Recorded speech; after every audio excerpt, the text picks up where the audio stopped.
ఊహించుకోండి, దామనెల్లూరు అనే ఒక చిన్న పల్లెటూరు. అమావాస్య రాత్రి. అంటే అంత చిమ్మచీకటి. ఆ నిశ్శబ్దంలో శ్రీను అనే ఒక పెద్దాయన, ఆయన పక్కనే సిటీ నుంచొచ్చిన బన్నీ అనే ఒక కుర్రాడు కూర్చున్నారు. వాళ్ళ మధ్య ఆ నిశ్శబ్దమే ఏదో ఒక పెద్ద కథకు నాంది పలుకుతున్నట్టుంది. ఆ నిశ్శబ్దాన్ని ఛేదిస్తూ బన్నీ మెల్లగా అడిగాడు.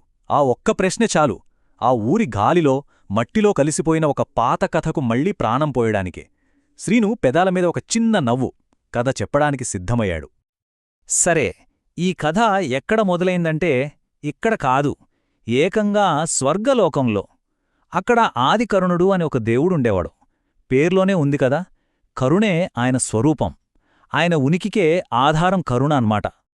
అయితే ఒకరోజు ఆ ఆదికరుణుడికి ఒక పెద్ద చిక్కొచ్చి పడింది.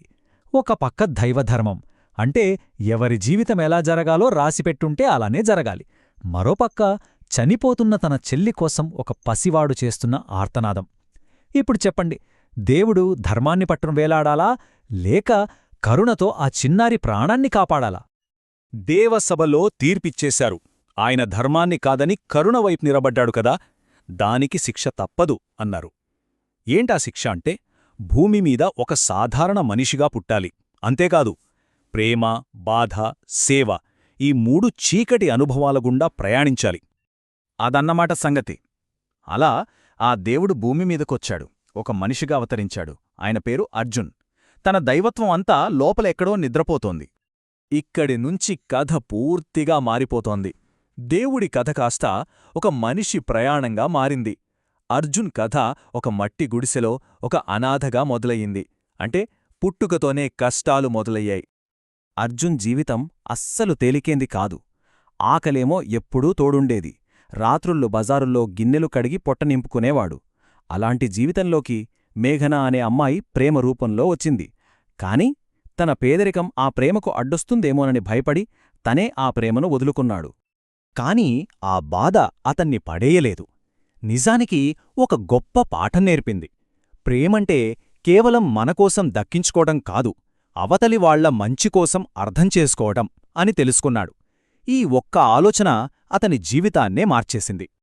ఆ పాఠంతో అర్జున్ ఒక కొత్త దారి వెతుక్కున్నాడు. తన బాధను పక్కనపెట్టి ఇంకొకరి కోసం బ్రతకడం మొదలుపెట్టాడు. ఆశ్రమాల్లో ఉండే పెద్దవాళ్లకి, పిల్లలకి సేవ చేయడంలో ఒక కొత్త అర్థాన్ని కనుగొన్నాడు.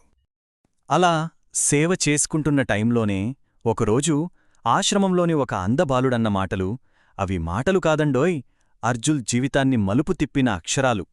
ఆ మాటలు అతని లోపల నిద్రపోతున్న దైవత్వాన్ని ఒక్కసారిగా తట్టిలేపాయి.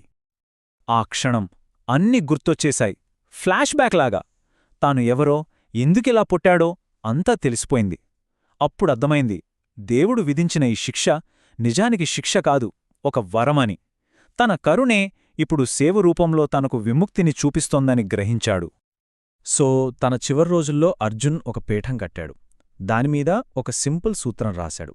అదేంటంటే, నీకేదైనా కావాలని అడగాలనుకుంటే అడుగు, కాని దానికి ముందు 10 మంది అనాథలకు 10 రోజుల అన్నం పెట్టు, అంటే సేవ చేశాకే అడిగే అర్హత వస్తుందని చెప్పాడనమాట. అర్జున్ వెళ్ళిపోయాడు, కాని అతను మొదలుపెట్టిన ఆ సేవ మాత్రం ఆగలేదు. అది అలా తరతరాలుగా కొనసాగుతూనే ఉంది. సుమిత్రలాంటివాళ్లు సేవ చేసి కోరికలు తీర్చుకున్నారు. ఆశలాంటివాళ్లు ఏమీ కోరుకోకుండానే సేవ చేశారు. ఇప్పుడు ఆ పీఠం చుట్టూ పెద్ద పెద్ద ఆశ్రమాలు, బడులు వెలిశాయి. కథ మళ్లీ మన శ్రీను, బన్నీ దగ్గరికి వచ్చింది. ఇదంతా చెప్పిన శ్రీను ఇప్పుడు అసలు పాయింట్ చెప్పబోతున్నాడు. ఈ కథ వెనకున్న అసల అర్థమేంటి, ఈ 3వ అమావాస్య కథేంటి, అసల రహస్యం ఇప్పుడు బయటపడబోతోంది. శ్రీను ఒక పాత ఉత్తరం తీసి చదివి వినిపించాడు. అది అర్జున్ రాసింది. అందులో ఏముందంటే, నా శరీరం పోవచ్చు, కాని నేను సేవ రూపంలో ఎప్పుడూ బతికే ఉంటాను. ఎవరు సేవ చేస్తారో వాళ్లలోనే నేను మళ్లీ పుడతాను. ఎంత గొప్ప మాట కదూ! సో శ్రీను చెప్పాలనుకున్నదిదే. దేవుడంటే గుడిలో విగ్రహంలో కూర్చునేవాడు కాదు, మన కళ్ల ముందు ఆకలితో ఉన్న మనిషి ముఖంలో, బాధలో ఉన్న వాళ్ల కన్నీటి చుక్కలో ఉండేవాడు. సేవలోనే దేవుడున్నాడని చెప్పడమే ఈ కథ సారాంశం. అప్పుడు బయటపడింది అస్సల రహస్యం. 3వ అమావాస్య, ఆ పేరెందుకొచ్చిందంటే అర్జున్ అనుభవించిన 3 చీకట్లున్నాయి కదా, ప్రేమలో కలిగిన బాధ, జీవితంలో ఎదుర్కొన్న కష్టం, చివరగా చేసిన నిస్వార్థ సేవ. ఈ 3 చీకట్ల నుంచే అతనిలోని అసలైన దైవత్వం పునర్జన్మ పొందింది. ఆ రాత్రే 3వ అమావాస్య. ఆ కథతో, ఆ మాటలతో ఆ రాత్రి వాతావరణమే మారిపోయింది. బన్నీకే దామనెల్లూరు గ్రామం ఇప్పుడొక కొత్త వెలుగులో కనిపిస్తోంది. అది కేవలం ఒక ఊరు కాదు, ఒక గొప్ప సత్యానికి నిలువుటద్దం. చివరిగా ఈ కథ మనందర్నీ ఒక ప్రశ్న అడుగుతోంది. నిజంగా దేవుడెక్కడున్నాడు? మనం గుళ్లల్లో గోపురాల్లో వెతుకుతున్నామే, కాని బహుశా సమాధానం మనకు చాలా దగ్గరగా మన చుట్టూనే ఉందేమో.